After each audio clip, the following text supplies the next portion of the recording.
YS Vivekananda మృతిని హత్య కేసుగా గుర్తించామని Kadapa SP Rahul Dev Sharma చెప్పారు. వివేక శరీరంపై కొన్ని బలమైన గాయాలున్నాయని ఎస్పీ తెలిపారు. ఇప్పటికే కేసుకు సంబంధించి కొన్ని వేలిముద్రలు సేకరించామన్నారు. ఈ హత్యకు సంబంధించి కొన్ని ఆధారాలు సేకరించామంటున్న కడప ఎస్పీ రాహుల్ దేవ్ శర్మతో మా ప్రతినిధి మురళి ముఖాముఖి. పులివెందులకు చెందిన మాజీ మంత్రి వైఎస్ వివేకానంద రెడ్డిది హత్య అని పోలీసులు కూడా నిర్ధారించారు. దీనికి సంబంధించి మనతో మాట్లాడడానికి కడప ఎస్పీ రాహుల్ దేవ్ శర్మ గారు ఉన్నారు. ఆయన అడిగి మరిన్ని విషయాలు తెలుసుకుందాం. సార్ చెప్పండి, ఉదయం నుంచి కూడా ఉత్కంఠ రేపినటువంటి ఈ మాజీ మంత్రి అనుమానాస్పద కేసు ఇప్పుడు హత్య అని కూడా తేలింది. దాన్ని ఏ విధంగా మీరు నిర్ధారించారు?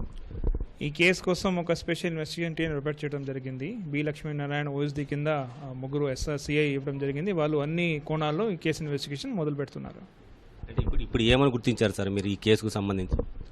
అంటే ఇప్పుడు ఫస్ట్ ఆఫ్ ఆల్ ఇంజరీస్ వల్ల మర్డర్ కనిపిస్తూ ఉంటుంది. అది మనం వేరే యాంగిల్స్ మీద ఎగ్జామిన్ చేస్తున్నారు. ఎందుకు జరిగిందో, ఎవరు చేస్తూ ఉంటారు, ఎవరు వచ్చారు, నిన్న ఎవరితో మాట్లాడారు, ఇవన్నీ ఎగ్జామినేషన్ జరుగుతూ ఉంటుంది. ఇప్పుడు ఆయన శరీరం మీద ఎన్ని గాయాలు ఉన్నాయి సార్? ఇంకా ఎక్కడెక్కడ ఏమైనా గుర్తించారు? తల మీద 4-5 గాయాలు ఉన్నాయి షార్ప్ ఆబ్జెక్ట్తోనే. చేతి మీద ఒకటి, రైట్ హ్యాండ్ మీద ఒకటి గాయాలు ఉంది. అంటే ఏమన్నా ఆధారాలు ఏమైనా దొరికినాయా సార్ ఈ కేసుకు, మర్డర్ కేసుకు సంబంధించి?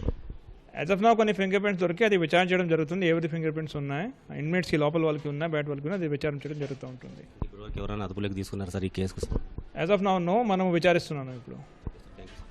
ఇది కడప ఎస్పీ రాహుల్ దేవ్ శర్మ గారు చెప్తుంది. అయితే ఇది ప్రస్తుతం మర్డర్ కేసుగానే గుర్తించామని, అయితే దీనికి సంబంధించి ఈ కేసుకు సంబంధించి కొన్ని ప్రాథమిక ఆధారాలు కూడా లభించాయని, దీన్ని పూర్తి స్థాయిలో దర్యాప్తు చేసి నిందితులు ఎవరనేది త్వరలోనే పట్టుకుంటామని ఎస్పీ చెప్తున్నారు. కెమెరామెన్ జగదీష్తో మురళి, ఈటీవీ న్యూస్, పులివెందుల.